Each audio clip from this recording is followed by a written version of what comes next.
Union home minister Amit Shah గారు హైదరాబాద్ వస్తున్నారు.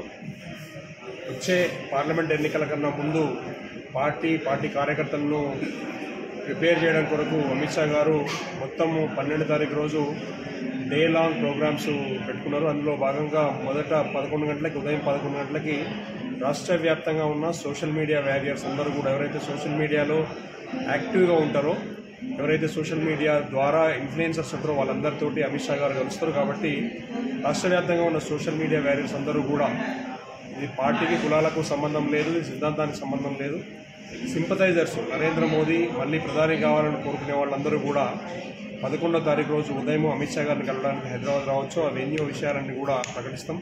తర్వాత అదేవిధంగా ఎల్బీ స్టేడియంలో 12వ తారీఖు రోజు ఈ మీటింగ్ తర్వాత ఎల్బీ స్టేడియంలో 1 గంటకు పోలింగ్ బూత్ అధ్యక్షులు పై స్థాయి వాళ్ళందరితో కూడా దాదాపు 20,000 మంది కార్యకర్తలతోటి అమిత్ షా గారు ఇంటరాక్ట్ అవుతారు ఎల్బీ స్టేడియం హైదరాబాద్లో. దీనికోసం కూడా మొత్తం election preparation mind set party పూర్తి స్థాయిలో సమాయత్తమైంది. వచ్చే ఎన్నికల్లో మరోసారి మోదీని ప్రధానమంత్రిని చేసుకోవడానికి, మూడోసారి మోదీని ప్రధానమంత్రిని చేసుకుని దేశాన్ని ప్రపంచంలోనే ఆర్థికంగా మొదటి స్థానాన్ని తీసుకెళ్లడానికి కృషి చేయడంలో మనందరం పాత్ర వహించాలి. కార్యకర్తలకు, శ్రేయోభిలాషులకు, సోషల్ మీడియా వారియర్స్కు, ఇంటలెక్చువల్స్కు, ఇన్ఫ్లుయెన్సర్స్కి అందరికీ కూడా విజ్ఞప్తి ఏంటంటే 12వ తారీఖు రోజు అమిత్ షా గారిని కలవడానికి మీరందరూ రావచ్చు. వివిధ రకాలైన మీటింగుల్లో మీ కేటగిరీని బట్టి అక్కడ సమావేశాలు ఉంటాయి. ఆ తర్వాత కార్యాచరణ రూపొందించుకొని అక్కడి నుంచి మనము ఎన్నికల రంగంలోకి యుద్ధంలోకి దిగుతాం. అదేవిధంగా వచ్చే ఎలక్షన్లలో 17కు 17 స్థానాలు తెలంగాణలో బీజేపీ సాధించుకుంటుంది. ఆ దిశగా మా ప్రయత్నాలు జరుగుతున్నాయి.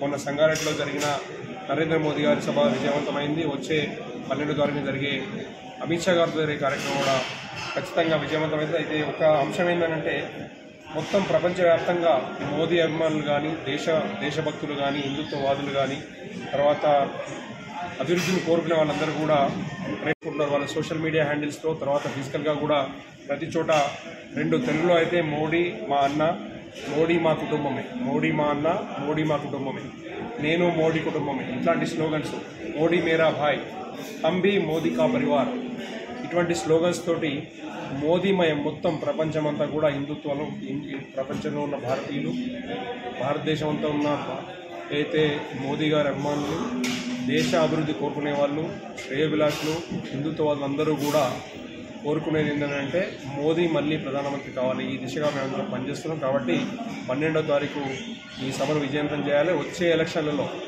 ఖచ్చితంగా 17కు 17 స్థానాలు ఇంక్లూడింగ్ మెదక్ పార్లమెంట్తో సహా 17 స్థానాలు గెలిచి మెదక్ పార్లమెంట్ను మోదీ గారికి గిఫ్ట్గా ఇస్తాం.